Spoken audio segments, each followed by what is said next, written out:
कसे आहात तुम्ही सगळे? मस्त मजेत ना? मी स्वाती तुम्हा सगळ्यांचं मनापासून स्वागत करते आपल्या चॅनलमध्ये। तर मी आले आहे माझ्या माहेरी, कारण अंतराचे पप्पा थोडे 2-3 दिवस बाहेर गावी जाणार होते, त्याच्यामुळे म्हटलं सण पण आहे तर माहेरी जाऊयात।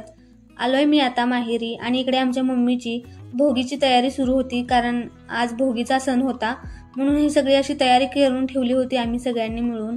आणि भोगीची सण म्हटला की आपल्याला निवडानिवडी खूपच करावी लागते, तर सगळ्या पद्धतीच्या भाज्या वगैरे निवडून ठेवल्या होत्या अगोदरच आदल्या दिवशी, आणि आता सगळ्या भाज्या मम्मीने भाजून घेतल्या होत्या आणि आता ती फोडणी मारत होती। तर इकडे आमची अंतरा पण बघा कशी करतेय, तिला पण या सगळ्या गोष्टीत इन्व्हॉल्व व्हायला खूप आवडतं आणि ती प्रत्येक गोष्टीमध्ये तिला एक वेगवेगळे जे आपले सण असतात ते सगळे पण एन्जॉय करते ती। तर आता मम्मी माझी फोडणी टाकते, तर आलं लसूणची पेस्ट वगैरे सगळं करून मस्तपैकी भोगीची भाजी शिजत होती इकडे। तितक्यात पटपट आम्ही दोघींनी मिळून हा वौसा पुजला। त्याला काही जण बोळकी म्हणतात आमच्या इकडे, तर काही जण सुगड म्हणतात, तुमच्या इकडे काय म्हणतात ते पण मला कमेंट्समध्ये सांगा। तर इकडे अशी बाजरीची भाकरी आणि भोगीची भाजी अशी तयार झाली होती, त्यासोबत राळ्याचा भात करतात, हे आपली परंपराच आहे। तर सगळं मस्तपैकी तसं जेवण केलं आणि बँकेत थोडंसं काम असल्यामुळे आनंदपूरला जायला निघालो। तर आम्ही सहजच आनंदपूरला बँकेत काम होतं म्हणून चाललेलो। मग इथे खूप वर्षांनी आम्ही एकदा आलेलो ह्याच्या आधी मंदिरामध्ये ह्या, आणि आता खूप दिवस झाले आणि काही खूप चेंजेस झालेत चांगले इथे, तर दाखवणार आहे तुम्हाला मी या व्हिडिओमध्ये आता काय काय चेंजेस आहेत। इथे बिरोबाचं मंदिर आहे आणि खूप वर्षापूर्वी आलेलो आम्ही, आता चला बघूया काय काय चेंजेस आहेत। हे मंदिर आनंदपूरला जाताना लागतं आणि आनंदपूर आमच्या गावापासून खूप जवळ असल्यामुळे तिथे बँक आहे, तर त्या बँकेत माझं थोडंसं काम होतं म्हणून मी जात होते सहजच।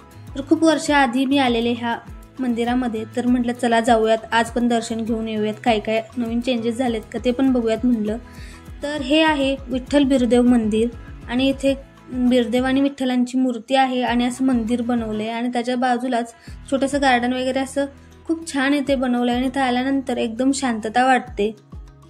आम्ही दोघांनी मस्त देवदर्शन केलं। तर हा माझा छोटा भाऊ आहे आणि तो याच्या आधी पण व्हिडिओजमध्ये तुम्हाला दिसला असेल, आणि माझा मोठा भाऊ जो आहे तो शिक्षणासाठी बाहेर असल्यामुळे ते तुम्हाला इथे दिसणार नाही माझ्या व्हिडिओजमध्ये, एखाद दुसऱ्या व्हिडिओजमध्ये तो आहे पण जास्त व्हिडिओजमध्ये तो नाहीये। हा छोटा भाऊ असतो तो इथेच असल्यामुळे तो तुम्हाला व्हिडिओजमध्ये दिसतो। तर हे इथे एक छोटंसं मंदिर आहे विठ्ठल बिरदेवांचं, आणि ते विठ्ठल रुक्मिणींची छोटी मूर्ती आणि बिरदेवांची मूर्ती आम्ही दर्शन घेतलं आणि इथे गार्डन केलंय, नवीन झालंय ते, आणि बघितलं नाही आम्ही कधी, चला बघूयात गार्डन कसं आहे। लांबून तर खूप छान दिसतंय, आतमध्ये खूप वेगवेगळ्या गोष्टी बनवल्यात त्यांनी, चला बघूयात। तर इथे त्यांनी छोटी छोटी झाडं लावलीत, आता रोपं लावायला सुरुवात केली आणि मस्त असं गार्डन बनवायचा मोठा एरिया घेतलाय त्यांनी बनवायला, पण अजून खूप साऱ्या गोष्टी इथे व्हायच्या बाकी आहेत। इथे मूर्ती वगैरे बनवलेल्या आहेत, इथे बघू शकता तुम्ही नंदी महाराजांची वगैरे मूर्ती आहे, आणि इथे असं स्ट्रक्चर थोडं थोडं बनवलंय त्यांनी, हत्ती घोडा वगैरे वेगवेगळे छान लहान मुलांच्यासाठी वेळ घालवण्यासाठी मस्त ठिकाण आहे इथे। तर त्यांचं अजून सुरुवात आहे कामांची आणि कटिंग वगैरे झाडांची सुरू होती, आणि अजून लॉन वगैरे ते झालेलं नाहीये, ते होईल थोड्या वर्षात, आणि खूप लोकांना हे माहिती नाहीये अजून इथे झालंय, ह्या गोष्टी पण इथे आहेत हे माहिती नव्हतं, बाय द वे आम्हाला पण माहितीच नव्हतं इथे आहे हे।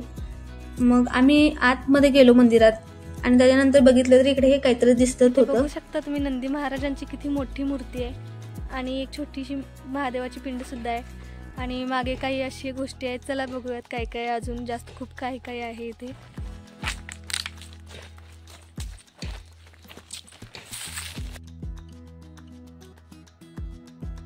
आणि इथे जास्त अजून काही लोकांना माहिती नसल्यामुळे ना इथे कोणच नव्हतं, फक्त आम्ही दोघे आणि तिथे जे कामगार होते, जे काम सुरू आहे ते तेवढेच होते, आणि इथे अशी कोणी आतमध्ये जाऊ नये याच्यासाठी जाळी वगैरे साईडने मारलेली आहे, कारण खूप लोक असं फोटो वगैरे काढण्यासाठी त्याच्यावरती चढून वगैरे बसतात, त्याच्यामुळे ना त्याला अशी जाळी वगैरे लावून सिक्युअर केलंय।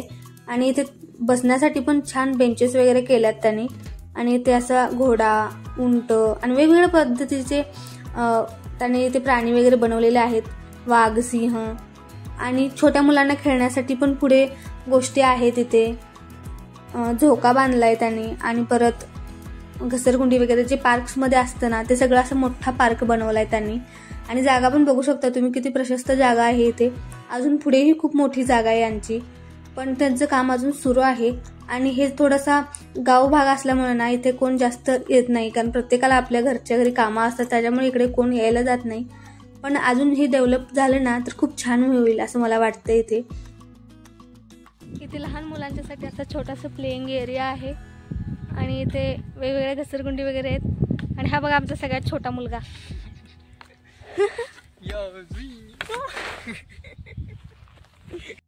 तर या सगळ्या छोट्या मुलांच्या गोष्टी बघून ना माझ्या भावाला पण ह्यांच्यातला एक छोटा मुलगा जागा झाला आणि हो पण असं सगळं खेळायला लागला होता.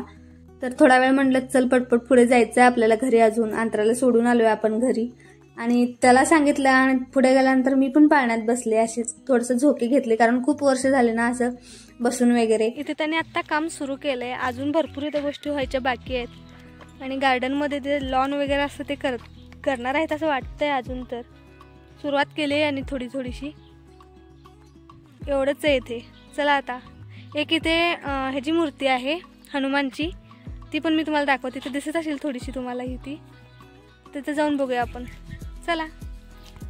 आणि आम्ही जे गार्डन होतं ना तिथून बाहेर आलोय आता, आणि खूप ऊन पडत होतं, त्याच्यामुळे म्हटलं पटपट आवरून जायचंय घरी.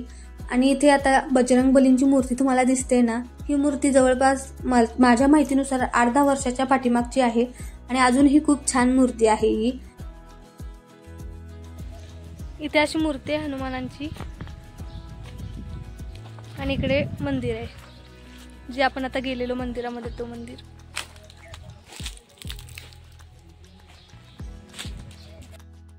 चला आता जाऊयात परत घरी, कारण अंतरा पण घरी आहे, खूप वेळ झालाय आम्हाला. चला आता बस जाऊयात घरी.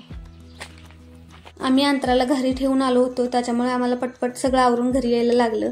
आणि आमचा हा असा रस्ता आहे घरी येण्याचा. बघा माझं माहेरचं घर कसं जंगलामध्ये, नदी पण पार करायला लागते छोटी.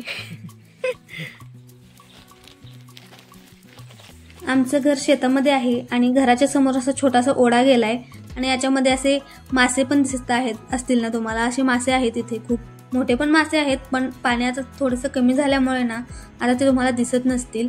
दिवाळीच्या वेळेस खूप जास्त पाणी असतं, पण आता पाणी कमी झालेलं आहे. आणि मी घरी गेल्यानंतर बघितलं तर या दोघींचा प्लॅन ठरला होता की मामाच्या घरी जायचंय, माझ्या मामाच्या घरी, कारण माझ्या मम्मीला ना त्याच गावात दिलं असल्यामुळे माझ्या मामाचं गाव सुद्धा तेच आहे. आणि इकडे आल्यानंतर इथे मामाच्या घरी मधमाशांचं पोळं होतं, मग मध आम्हाला हवाच होता, म्हणून माझ्या भावाने ते पटकन मधमाशांचं पोळं काढून आणलं आणि आम्ही मध असं घेत होतो डब्यामध्ये. खूप छान होता मध आणि घरी घेऊन आले मी. तर आजच्या व्हिडिओमध्ये एवढंच होतं. बाय.